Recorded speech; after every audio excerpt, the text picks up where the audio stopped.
BNP সরকার গঠনের তৃতীয় একনেক বৈঠকে অনুমোদন পেয়েছে পদ্মা ব্যারাজ।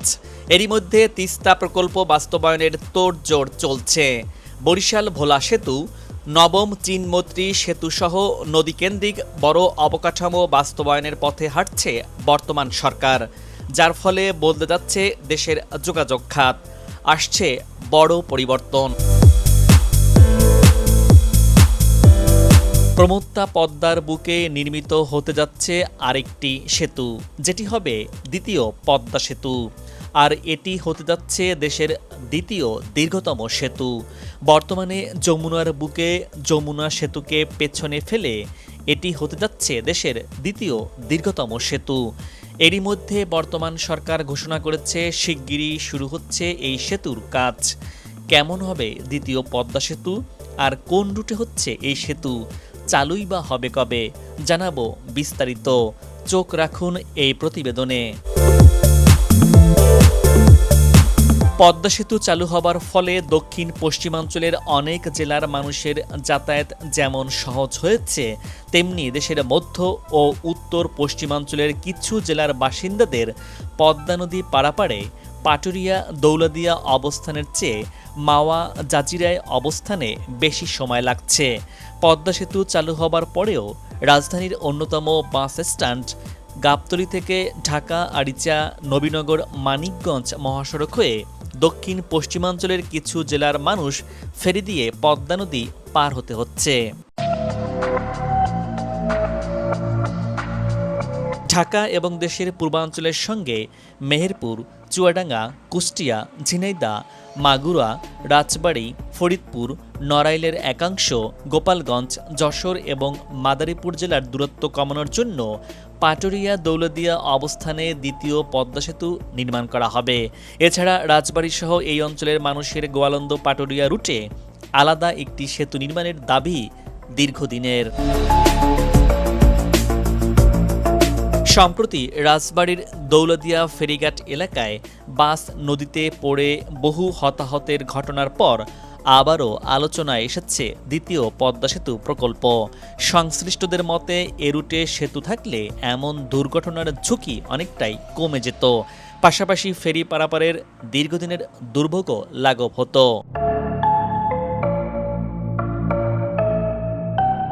এছাড়া এ অঞ্চলের ১৬ জেলার মানুষ ঈদের ছুটিসহ যে কোনো প্রাকৃতিক দুর্যোগের কারণে এই ফেরিঘাট দীর্ঘ সময় ফেরি চলাচল বন্ধ থাকে, যার ফলে এই দুই ফেরিঘাটে ঘন্টার পর ঘন্টা এই পথের যাত্রীদের দুর্ভোগ পোহাতে হয়। এছাড়া মানিকগঞ্জ ও রাজবাড়ী এই দুই জেলাকে আলাদা করা এই পদ্মা নদী দিয়ে ছোট ছোট লঞ্চ বা নৌযান দিয়ে অনেক ঝুঁকি নিয়ে এই পথে নৌপথ পাড়ি দিতে হচ্ছে।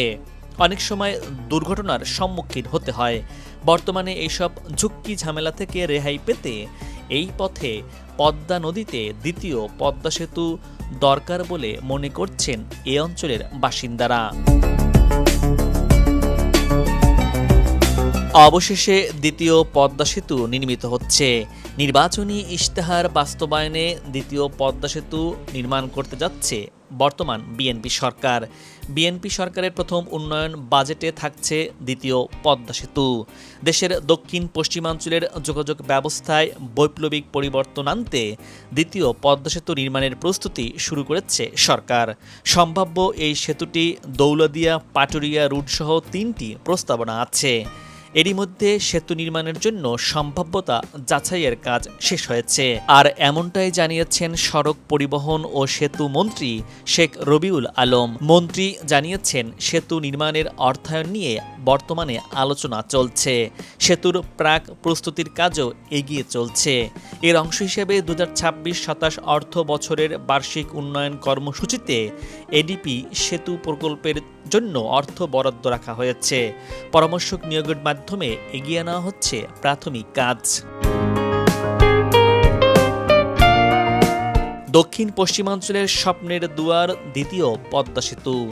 বাংলাদেশ সেতু কর্তৃপক্ষের মাস্টার প্ল্যান প্রণয়ন প্রকল্পেও দ্বিতীয় পদ্মা সেতুর পরিকল্পনা অন্তর্ভুক্ত করা হয়েছে। মাস্টার প্ল্যানের প্রতিবেদনে পাটুরিয়া দৌলদিয়া অ্যালাইনমেন্টে সেতু নির্মাণের সুপারিশ করা হয়েছে। সেতু কর্তৃপক্ষ জানিয়েছে, দৌলতদিয়া পাটুরিয়া রুটে চাপ বাড়ায় বিকল্প অবকাঠামো হিসেবে নতুন সেতু নির্মাণ জরুরি হয়ে উঠেছে। সংশ্লিষ্ট সূত্র জানায়, দ্বিতীয় পদ্মা সেতু নির্মাণে পরামর্শক প্রতিষ্ঠান হিসেবে ফ্রান্স, কোরিয়া ও বাংলাদেশের কয়েকটি প্রতিষ্ঠান যৌথভাবে কাজ করছে।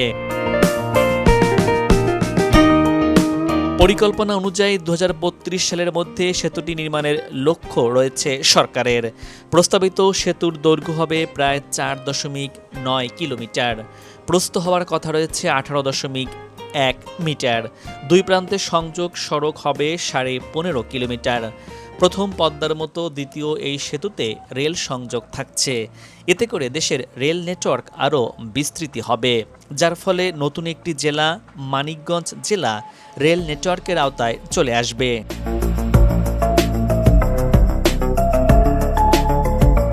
সেতু কর্তৃপক্ষ বলছে, দেশের মধ্য এবং উত্তর পশ্চিমাঞ্চলের অনেক জেলার মানুষের জন্য বর্তমানে পদ্মা পারাপার একটি সময় সাপেক্ষ এবং ব্যয়বহুল প্রক্রিয়া।